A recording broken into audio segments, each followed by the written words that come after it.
Good evening friends. আজ আমি আর আমার বন্ধু মিলে চলে গেছিলাম বকখালি। এই দেখতে পাচ্ছ তোমরা বকখালির সমুদ্র সৈকত।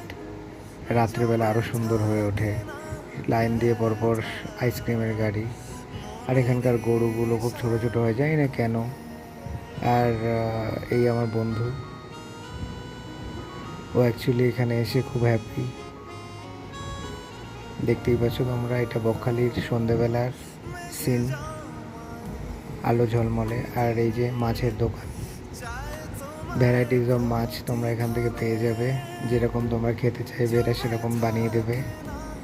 এই যে টুনা আর পাতাল চিংড়ি বলে এই মাছটাকে। আরও অনেক মাছ আছে, গলদা চিংড়ি আছে, স্কুইড আছে, অক্টোপাস আছে। এই যে গলদা চিংড়ি, এগুলোকে সামুদ্রিক কাঁকড়া বলে। পমফ্রেট, প্রত্যেকটা প্লেটের আলাদা আলাদা দাম। তোমরা যেরকম খেতে চাইবে এরা সেরকম বানিয়ে দেবে, পকোড়াও বানিয়ে দিতে পারে বা গ্রেভি আইটেম। এই যে এটা দেখতে পাচ্ছ অক্টোপাস, যদিও বা আমি কোনোদিন খাইনি, তবুও একবার খাওয়ার ইচ্ছা রয়েছে। প্রচুর মাছের আইটেম পেয়ে যাবে এখানে।